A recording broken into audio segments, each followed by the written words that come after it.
नमस्कार, मैं सौरभ मिश्रा स्वागत करता हूं आप लोग का अपने यूट्यूब चैनल ई गुरुकुल में। सो फ्रेंड्स, इस वीडियो में मैं आप लोग से बात करने वाला हूं MLIS के प्रोग्राम के बारे में।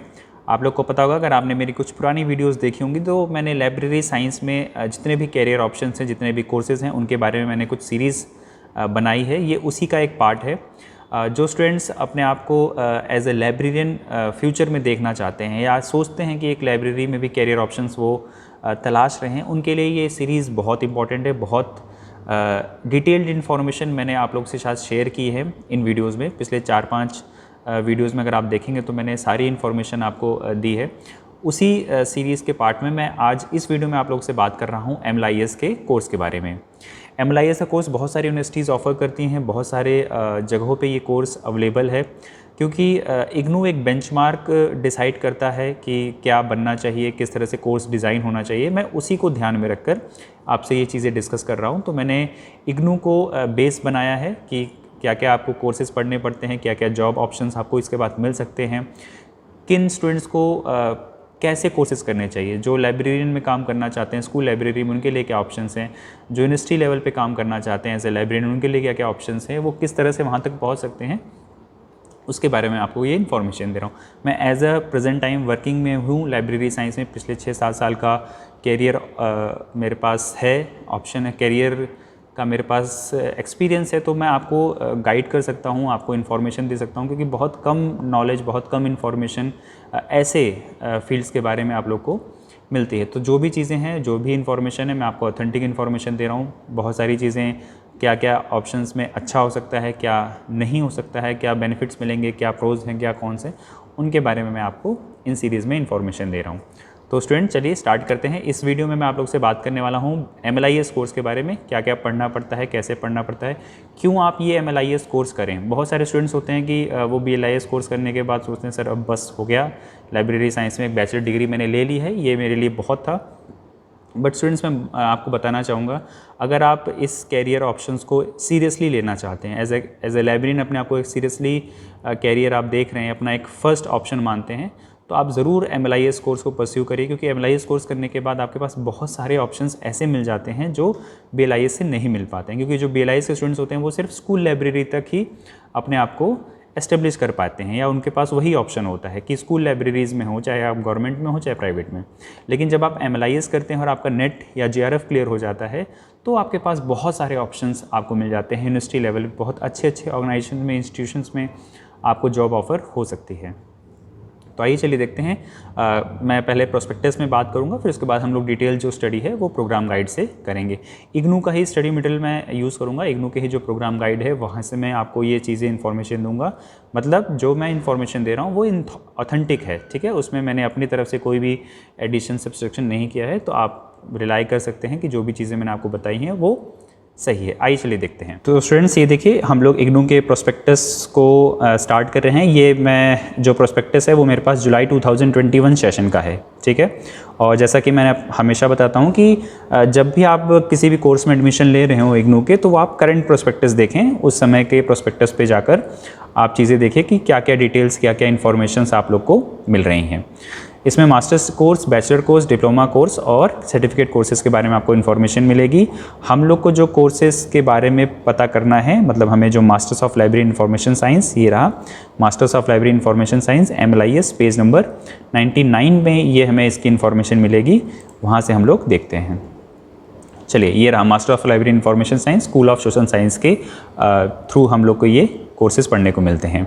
इसमें भी टोटल 9 कोर्सेज हैं। जैसे आपको BLIS में टोटल 9 कोर्सेज देखने को मिले थे, MLIS में भी आपको टोटल 9 कोर्सेज देखने को मिलेंगे, जिसमें 7 कोर्सेज हैं वो कोर कोर्सेज हैं। मतलब 7 पेपर्स, आप ऐसे कहिए, 7 पेपर्स जो आपके हैं वो कोर पेपर्स हैं, बाकी 2 इलेक्टिव हैं। आपको ऑप्शन मिलेंगे कि आप इसमें से कोई भी चूज़ कर लीजिए।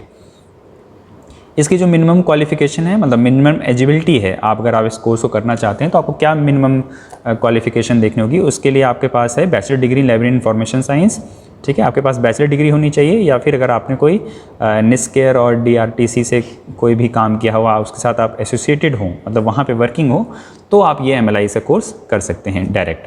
वैसे बैचलर डिग्री अगर आपके पास है BLIS की, तो वो आप वहाँ पे कंप्लीट कर सकते हैं। नेक्स्ट है मीडियम ऑफ इंस्ट्रक्शन। इसका सिर्फ इंग्लिश है अभी भी, जैसे BLIS में था, लेकिन आपके पास यहाँ पे एक ऑप्शन है कि आप चाहें तो अपना असेसमेंट, मतलब अपना जो असाइनमेंट्स हैं और जो आपका टर्म एंड एग्जामिनेशन है वो आप हिंदी में दे सकते हैं। इग्नू आपको जो स्टडी मटेरियल भेजेगी वो सिर्फ आपके पास इंग्लिश में आएगा, लेकिन आपके पास ये ऑप्शन है कि अगर आप कोई गाइड से, कहीं पर प्राइवेट पब्लिकेशन की कोई भी नोट से या किसी और मेथड से अगर आप ये चाहते हैं कि आप हिंदी में देना चाहते हैं तो आप हिंदी में कर सकते हैं। अपना टर्म एंड एग्जामिनेशन भी आप हिंदी में लिख सकते हैं। बट मेरा जो सजेशन हैगा, अगर आप ये MLIS कोर्स कर रहे हैं या BLIS कोर्स कर रहे हैं तो कोशिश करिए कि आप उसको इंग्लिश में कर सकें, ठीक है। इसका जो मिनिमम ड्यूरेशन है वो 1 ईयर का है, ठीक है, और जो इसका मैक्सिमम ड्यूरेशन है वो 2 ईयर्स का। मतलब ये जो कोर्स डिज़ाइन किया गया है वो 1 साल का है, मतलब 1 साल तक आप इसको कंप्लीट कर सकते हैं। मिनिमम 1 साल का आपके होने के बाद आपको एग्ज़ाम देना पड़ेगा, और मैक्सिमम अगर आप इसको कंप्लीट करना चाहते हैं इग्नू से तो वो आपका 2 साल तक का है। और जनवरी और जुलाई सेशन, जो इग्नू के 2 सेशन चलते हैं, वो आप इन दोनों सेशन में से किसी भी एक सेशन में आप एडमिशन ले सकते हैं इस कोर्स के बारे में। जो इस समय फ़ीस चल रही है जुलाई 2021 के प्रोस्पेक्टस के हिसाब से, वो इसकी 10,800 है पूरे प्रोग्राम के लिए, ठीक है। चलिए कोर्सेज के बारे में देख लेते हैं। जो इसमें कंपलसरी कोर्सेज हैं, मतलब कंपलसरी पेपर्स ऐसा हम बोल सकते हैं, वो आपको मिलेंगे MLI 101 जिसका टाइटल है information communication society, MLII 101 information source system and services, MLI 102 management of library information centre, MLII 102 information processing and retrievals, MLII 103 fundamental of information communication technology, MLII 104 information communication technology application and MLIP 2 project work. ये project work क्या है, कैसा है, इसके बारे में हम लोग डिटेल स्टडी अभी आने वाली वीडियोस में या इसी वीडियोस में आगे फर्दर करेंगे कंटिन्यू।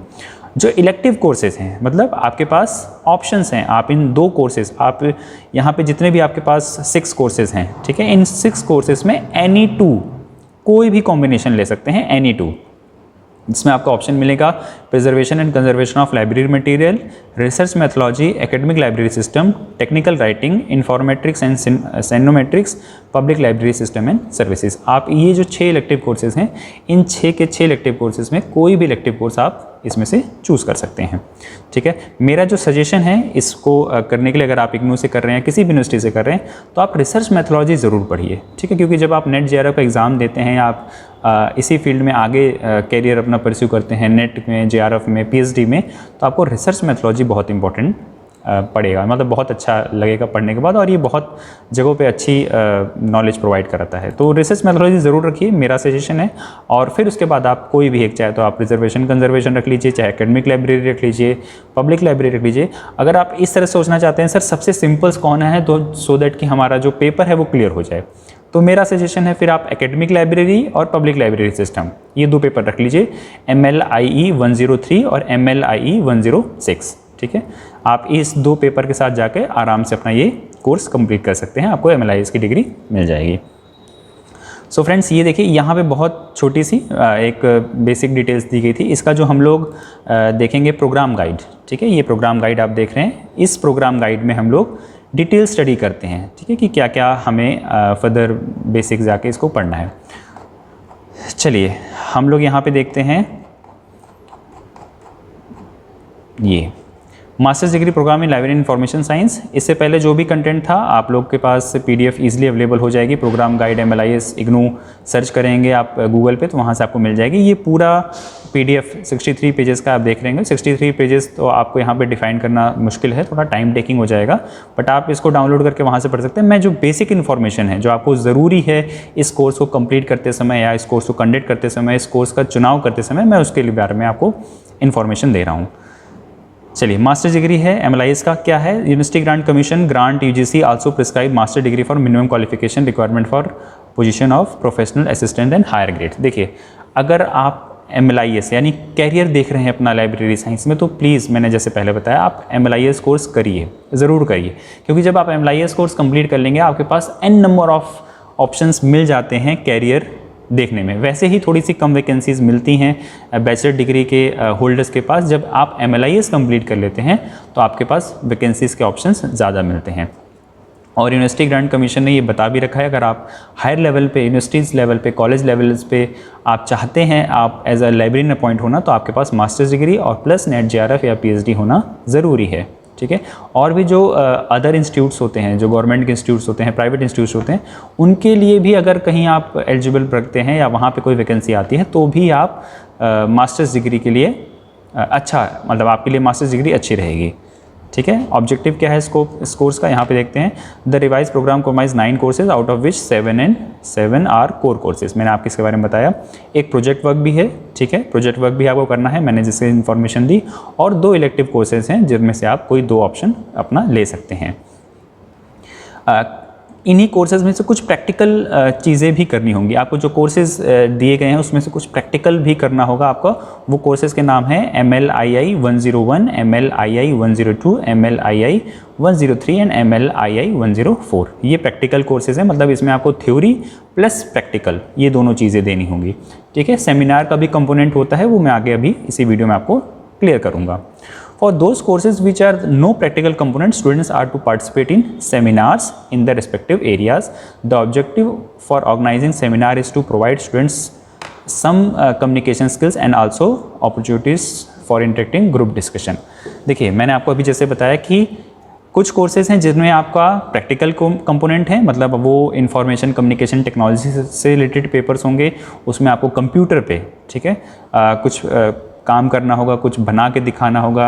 जो सॉफ्टवेयर्स इस्तेमाल होते हैं लाइब्रेरी साइंस में मैनेजमेंट के लिए, लाइब्रेरी साइंस को मैनेज करने के लिए या प्रॉपरली ऑर्गेनाइज करने के लिए, उनको आपको प्रॉपरली मेंटेन करना होगा, दिखाना होगा, एंट्रीज करनी होगी। ये सारे कंपोनेंट्स आपके प्रैक्टिकल होंगे जो आपके स्टडी सेंटर्स पे होते हैं। और ये प्रैक्टिकल्स कंडक्ट कराना या प्रैक्टिकल्स को अटेंड करना, प्रैक्टिकल्स का देना कंपलसरी है आप लोग के लिए, ठीक है। कंपलसरी है, 75% आपकी अटेंडेंस चाहिए।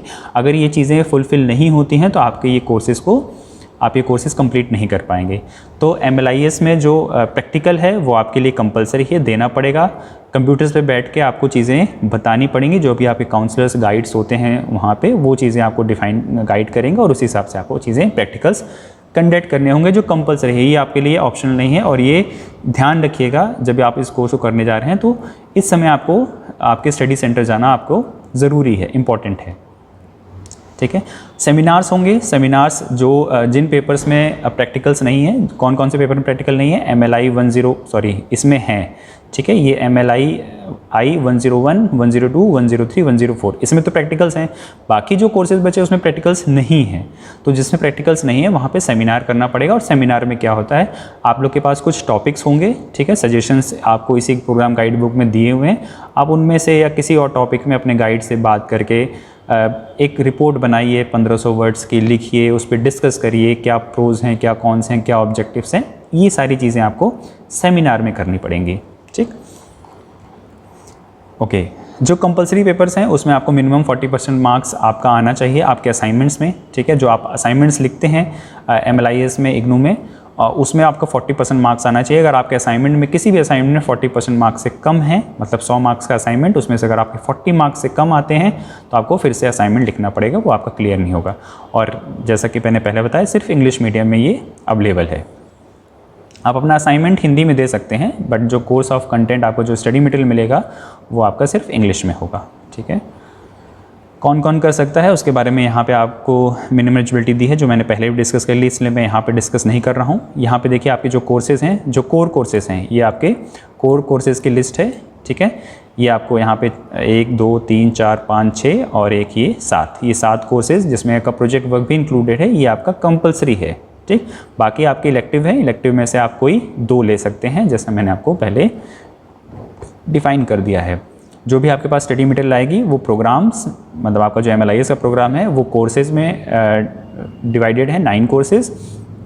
देन आफ्टर वो ब्लॉक्स में डिवाइडेड होगा और उसके बाद वो यूनिट्स में जाएगा, ठीक है। ये बेसिक जो इग्नू के स्टूडेंट्स होंगे वो जानते होंगे इस चीज़ों को।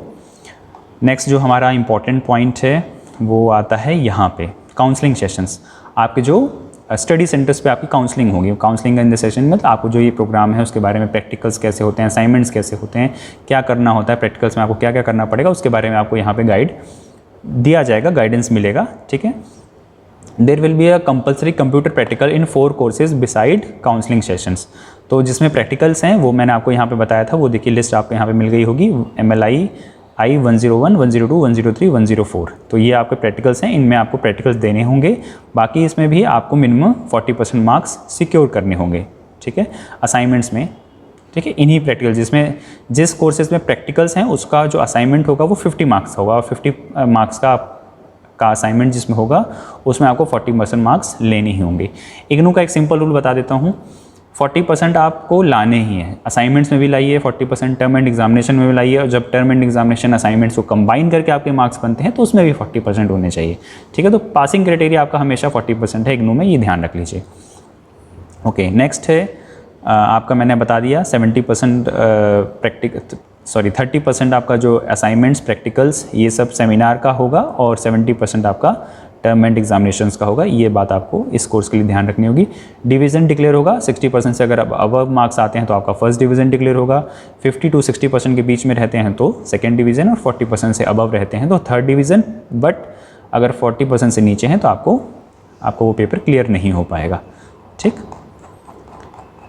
चलिए यहाँ पे अब डिटेल सिलेबस आप देख सकते हैं हम लोग। MLI 101 information communication and society, इसमें आप देखिए 4 ब्लॉक्स हैं, ब्लॉक 1, ब्लॉक 2, ब्लॉक 3, ब्लॉक 4, ठीक है। और इन ब्लॉक 4 में जो पहला ब्लॉक है उसमें आपको information nature property and scopes के बारे में बताया जाएगा, information generation and communication. Block 3 होगा information and society, and block 4 होगा नॉलेज एंड सोसाइटी। तो ये टोटल 16 यूनिट्स आपको पेपर 1 के लिए, मतलब कोर्स 1 के लिए कंप्लीट करने होंगे। नेक्स्ट है management of library information science, library science के मैनेजमेंट को लेकर ये पेपर बनाया गया, जो ऑलमोस्ट एक एडवांस वर्जन है जो BLIS में आप लोगों ने मैनेजमेंट का पेपर पढ़ा था उसमें 2 to 6 में। इसमें भी आपको कुछ ब्लॉक्स हैं, मैनेजमेंट पर्सपेक्टिव ब्लॉक 1, ब्लॉक 2 में system analysis and control, block 3 में ह्यूमन रिसोर्स मैनेजमेंट, और ब्लॉक 4 में फाइनेंशियल मैनेजमेंट, ब्लॉक 5 में marketing of information products and services. Total आपको इसमें 18 यूनिट्स कवर करने हैं। Next MLI 101 information source and systems, इसमें भी आप ब्लॉक्स देख सकते हैं, information institutions, information source system and programme, information product and services, information of intermediates and source of information. Total आपको 19 ब्लॉक्स इसमें कवर करने हैं अपने पेपर को क्लियर करने के लिए। MLI 102 information practice and retrievals, इसमें आप देखिए block 1 organisation of information, bibliographic description, content development, information storage and retrieval system, information retrievals. Total आपको 19 ब्लॉक्स कवर करने हैं। नेक्स्ट आपका जो पेपर होगा या कोर्स है MLI 103 fundamental of information communication technology. ये मोस्टली आपका कंप्यूटर से रिलेटेड है। इसमें आप देखिए block 1 computer technology, block 2 communication technology, block 3 media and publication technology, block 4 resource sharing networks. Total 14 blocks cover करने हैं। नेक्स्ट 104 में आएंगे information communication and technology application, ठीक है। ये इंफॉर्मेशन कम्युनिकेशन यानी ICT का एप्लीकेशन पार्ट है। इसमें आपको एप्लीकेशन चीज़ें देखने को मिलेंगी, जिसमें ब्लॉक 1 है database design and management, block 2 है लाइब्रेरी ऑटोमेशन, ब्लॉक 3 है लाइब्रेरी इन्फॉर्मेशन सर्विसेज, ब्लॉक 4 है इंटरनेट सोर्स एंड सर्विसेज। इसमें भी टोटल आपको 16 कोर्सेज आपको पढ़ने होंगे। नेक्स्ट आपके पास जो पॉइंट है वो है इलेक्टिव कोर्सेज का, ठीक है। इलेक्टिव कोर्सेज में 101 में आपको preservation conservation of library materials, ये आपका पहला इलेक्टिव कोर्स है, जिसमें लाइब्रेरी के जो मटेरियल्स होते हैं उनको कैसे प्रिजर्व करना है, उनको कैसे कंजर्व करना है, उसके बारे में आपको पढ़ाया जाएगा। ब्लॉक 1 है library material preservation and conservation, block 2 है hazards of library materials and control measurements, binding block 3 block 4 में है लिटरेशन एंड रिफॉर्मेशन। इसमें टोटल आपको 15 यूनिट्स कवर करने हैं। Next 102 research methodology, fundamental of research, tools for research, block 3 research methods and block 4 research progress, ठीक है, process. इसमें total आपको 18 यूनिट्स कवर करने हैं। MLI 103 में academic library system, development of academic library, collective development, staff pattern and staff development of academic libraries, and the 4th is resource sharing programmes. Total 14 आपको units cover करने हैं। Next technical writing communication process, ये actually writing skills को improve करने के लिए paper बनाया गया है, या कम्युनिकेशन को इम्प्रूव करने के लिए बनाया गया है। ब्लॉक 2 में आपको लिंग्विस्टिक मिल जाएगा, ब्लॉक 3 में आपको structure and function of technical communication, and block 4 में technical editing and editorial tools, ठीक है। नेक्स्ट ब्लॉक 5 MLI 105 में इंफॉर्मेट्रिक्स एंड साइनोमेट्रिक्स में, block 1 foundation of informetrics and scientometrics, informetrics elements and application, and block 3 scientometrics element and application, block 4 techniques and modelling of information and scientometrics. Total 18 units आपको cover करने हैं। And the last is public library system and services. Block 1 public library basic concept, block 2 public library system resource development, block 3 management of public library system and the block 4 is public library service. Total आपको इसमें 17 units cover करने होंगे। So students, ये मैंने कुछ आपको basics बताए हैं, ठीक है। अभी डिटेल्स में चीज़ें हम लोग अगर ले जाते हैं तो बहुत लंबा जाता। ये PDF आप लोग के पास अवेलेबल है वेबसाइट पे, आप वहाँ से डाउनलोड कर सकते हैं। एक एक पेपर के बारे में अगर आप पढ़ना चाहें, क्या क्या टॉपिक्स हैं, कौन कौन सी यूनिट्स हैं, तो आप वहाँ पे चीज़ें कवर कर सकते हैं। अदरवाइज़ मैं टाइम टू टाइम अपनी यूट्यूब के चैनल्स पे, वीडियोज़ पे इनके बारे में इन्फॉर्मेशन देता रहूँगा। आप अगर कनेक्टेड रहते हैं तो वहाँ से आपको ये इन्फॉर्मेशन मिल जाएगी। नेक्स्ट है MLI 0P प्रोजेक्ट वर्क। देखिए, प्रोजेक्ट वर्क को लेकर मेरे पास मैंने पहले ही आज से लगभग 1 साल पहले वीडियो अपलोड की थी। काफ़ी अच्छा रिस्पांस आया था उस वीडियो से। बट आफ्टर कोविड चीज़ें थोड़ी सी चेंज हुई हैं प्रोजेक्ट वर्क को लेकर, तो मैं प्रोजेक्ट वर्क को लेकर मैंने अलग से वीडियो बना रखी है। आप डिस्क्रिप्शन बॉक्स में और आई बटन में जाके उसको देख सकते हैं। वहाँ पर मैंने चीज़ें आपको अच्छे से डिफ़ाइन की है कि आफ्टर कोविड चीज़ें थोड़ी पहले जो मैंने पहले वीडियो बनाई थी उसमें कोविड से पहले किस तरह से प्रोजेक्ट करना होता था, बाइंडिंग करानी होती थी, भेजना होता था, सिग्नेचर लेने होते थे, ये सारी चीज़ें मैंने पहले डिस्कस की थी, ठीक है। बट आफ्टर कोविड चीज़ें थोड़ी सी चेंज हुई हैं प्रोजेक्ट वर्क्स को लेकर, तो वहाँ पे मैंने उसके लिए एक अलग से डेडिकेटेड वीडियो बना रखी है MLIS कोर्स के लिए ही, ठीक है। तो इस वीडियो में बहुत ज़्यादा मैं प्रोजेक्ट वर्क के बारे में डिस्कस नहीं करूँगा, बहुत बेसिक इन्फॉर्मेशन दूँगा। अगर आपको डिटेल चीज़ें जाननी हो प्रोजेक्ट वर्क को लेकर तो आप वहाँ से उसको देख सकते हैं। आपको आई बटन पर और डिस्क्रिप्शन बॉक्स में दोनों जगह आपको उस वीडियो का लिंक मिल जाएगा। चलिए नेक्स्ट देखते हैं guideline for seminar session. Seminar session में आपको क्या क्या चीज़ें देखनी पड़ती हैं। इसमें आपको सेमिनार्स होता क्या है, देखिए बेसिकली यहाँ पे जो लिखा हुआ है उससे थोड़ा सा मैं आपको और अच्छे से डिफाइन कर दूँ। सेमिनार एक्चुअली होता है कि आपकी कम्युनिकेशन स्किल्स को इंप्रूव करने के लिए, राइटिंग स्किल्स को इंप्रूव करने के लिए बनाया गया है, ताकि बच्चे थोड़ा सा हेजिटेशन से दूर आके अपने आप को एक्सप्रेस करना सीखें। तो उस कंसेप्ट को ध्यान में रखकर ये सेमिनार्स बनाए गए हैं। आपके पास कुछ टॉपिक्स होंगे, आपके जिन जिन कोर्सेज में ये सब सेमिनार्स हैं, उन सेमिनार्स को लेकर आपके पास कुछ टॉपिक्स अवेलेबल हैं इसी गाइड बुक, इसी प्रोग्राम गाइड में। आप वहाँ से किसी भी एक टॉपिक को, ज़रूरी नहीं है यहीं से लिया जाए, कहीं से भी ले लीजिए, कुछ ग्रुप्स बनाइए, डिस्कशन करिए, ठीक है। उन टॉपिक के ऊपर ऑलमोस्ट लगभग 1500 वर्ड के आसपास, 1200-1500 वर्ड के आसपास कुछ अपनी एक रिपोर्ट बनाइए और अपने गाइड को दिखाइए, ठीक है। मतलब जो आपके काउंसलर्स हैं, जो आपके स्टडी सेंटर पे आपके काउंसलर्स हैं, वहाँ पे आप उनको दे दीजिए। बस ये है सेमिनार, ठीक है। बहुत ज़्यादा कन्फ्यूज़न नहीं क्रिएट करनी है, बहुत ज़्यादा क्योस नहीं बनाना है कि अरे क्या होगा, सेमिनार कैसे होंगे, मुझे क्या करना होगा। नो डाउट क्यों रखा गया है मैंने आपको बताया, आपकी कम्युनिकेशन स्किल्स को इंप्रूव करने के लिए, आपके अंदर से हेजिटेशन को हटाने के लिए। आपको एक टॉपिक मिलेगा, टॉपिक के ऊपर कुछ काम करिए, आपके ही सब्जेक्ट्स के टॉपिक होंगे, आपके कोर्सेज़ के ही टॉपिक होंगे, और उन टॉपिक्स के बाद आप इन सब चीज़ों को वहाँ पर जाके लिखिए, ग्रुप्स में डिस्कस करिए, सबके सामने अपने जो टॉपिक्स डिस्कस किए उसमें क्या था, कैसे पढ़ा, क्या किया, उसके बारे में डिस्कस करिए। ये है, ठीक है। अब ऑन पेपर जो लिखा हुआ है वहाँ पे आप लोग देख लेते हैं। Out of 9 courses 8 courses will seminar practicals. Seminar और प्रैक्टिकल्स हैं 8 कोर्सेज में। 4 जो कोर कोर्सेज हैं उसमें है आपका ये सेमिनार, और 2 अदर कोर्सेज में जो इलेक्टिव कोर्सेज हैं उसमें सेमिनार हैं, ठीक है। तो यहाँ पे आप देख सकते हैं कोर कोर्सेज जिसमें सेमिनार हैं, ये है MLI 101 information communication and society, MLI 102 management of library information centres, और जो इलेक्टिव कोर्सेज में हैं उनमें ये सब में आपका सेमिनार कंडक्ट कराया जाएगा, ठीक। सेमिनार देखिए कैसे होगा, 2 सेशन में होगा, टॉपिक 1 टॉपिक 2, मतलब आपके पास 2 टॉपिक होंगे, फिर ग्रुप अलग अलग ग्रुप्स में डिवाइड करके वो डिस्कशन एंड डिबेट वाला चीज़ें किया जाएगा, ठीक है। सेमिनार का असेसमेंट कैसे होगा, देखिए प्री सेमिनार प्रिपरेशन आपको 10 मार्क्स मिलेंगे, टॉपिक चूज़ करना, उसके ऊपर पढ़ना, लिटरेचर रिव्यू करना, उसके बारे में presentation and participation of the group discussion paper, ये 15 मार्क्स का होगा। मतलब मैं आपको ये बता रहा हूँ कि आपके जो सेमिनार्स होंगे उसके जो मार्क्स मिलेंगे आपको वो कैसे मिलेंगे। तो मैंने फर्स्ट बताया प्री सेमिनार प्रिपरेशन, ठीक है। नेक्स्ट है आपका presentation and participation of group discussion, इसके आपके 15 मार्क्स में आपका इवैल्यूएशन होगा। Participation of the observer group, इसमें आपका 15 मार्क्स का पेपर होगा, मतलब मार्क्स मिलेंगे। And the last is report writing जो 10 मार्क्स की होगी, ठीक है। तो ये 50 मार्क्स का आपका होगा, 50 मार्क्स में से आपको इवैल्यूएट किया जाएगा। इसका जो प्रैक्टिकल एस्पेक्ट है मैं आपको बता देता हूँ।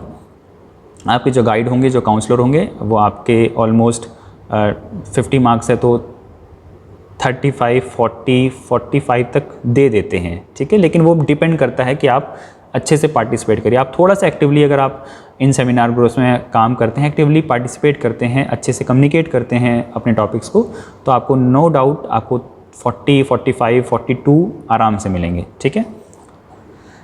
चलिए कुछ यहाँ पे देखिए टॉपिक्स के बारे में दिया गया है, model topics of the seminar. ये मॉडल टॉपिक्स हैं, ये कंपलसरी टॉपिक्स नहीं है। आप इनमें से कोई भी एक टॉपिक चूज़ करके अपने अपने सब्जेक्ट्स का वहाँ पे डिस्कशन कर सकते हैं। डिटेल स्टडी में नहीं जाएंगे, अदरवाइज़ ये चीज़ें बहुत ज़्यादा लंबी हो जाएंगी, ठीक। आप यहाँ पे देख सकते हैं। बाकी सेमिनार में आपका जो राइटिंग होगा वो 1500 वर्ड का करना होगा। मैंने आपको भी थोड़ी देर पहले इसके बारे में बताया। ओके, प्रैक्टिकल्स के बारे में यहाँ पे देखिए थोड़ी सी इन्फॉर्मेशन दी गई है। किन किन कोर्सेज़ में प्रैक्टिकल है। जो कोर कोर्सेज़ हैं उसमें 101, 102, 103, 104, ठीक है, MLII वाले में इन सब में प्रैक्टिकल्स हैं। मतलब आपको कंप्यूटर सिस्टम पे बैठ के आपको कुछ प्रैक्टिकल्स करने होंगे आपके जो स्टडी सेंटर्स पे होंगे। और ड्यूरेशन ऑफ प्रैक्टिकल सेमिनार यहाँ पे देखिए 5 सेशन ऑफ 2 ग्रुप्स। यहाँ पे चीज़ें दी गई हैं कि किस किस सब्जेक्ट जो आपका सब्जेक्ट, जैसे कोर सब्जेक्ट है MLII 101 information source and system, इसमें 5 सेशन होंगे 2 आवर्स ईच।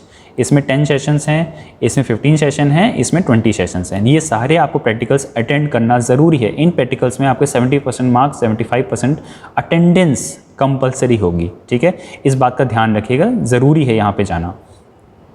और जो टोटल प्रैक्टिकल सेशन है वो 50 मार्क्स का आपको मिलेगा, ठीक है। 75% अटेंडेंस ज़रूरी है, मैंने आपको भी बताया। और मिनिमम 40% मार्क्स आपको क्लियर करने होंगे अटेंड करके ये प्रैक्टिकल्स का।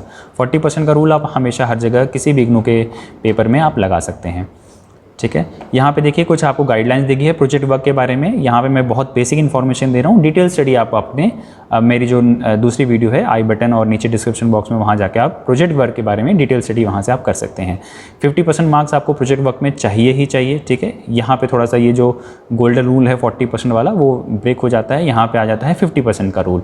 मतलब आपको आपके प्रोजेक्ट वर्क के लिए 50% मार्क्स लाने होंगे। 100 मार्क्स का प्रोजेक्ट है, उसमें आपको 50 चाहिए ही चाहिए, ठीक है। कैसे आते हैं? बहुत आराम से आते हैं। मैं खुद आप लोग के लिए हेल्प के लिए इन सब प्रोजेक्ट वर्क पे काम करता हूँ। आप मेरी जो वीडियो देखेंगे उसमें मैं आपको चीज़ें डिस्क्राइब करके डिटेल बताऊँगा कैसे आप प्रोजेक्ट बनाना है, क्या क्या बनाना पड़ता है, क्या क्या चीज़ें करनी पड़ती हैं, सिनॉप्सिस के लिए पहले क्या करना पड़ेगा, और फाइल में जो फाइनल प्रोजेक्ट वर्क है वो कैसे करेगा। मैं और हमारी टीम भी स्टूडेंट्स के लिए हेल्प करती है। हम लोग आप लोग के लिए कुछ ऐसी हेल्प कर देते हैं जिससे चीज़ें आप लोग के लिए आसान हो जाएंगी। डिटेल वीडियो में आपको चीज़ें मिल जाएंगी इन्फॉर्मेशन के लिए, ठीक है।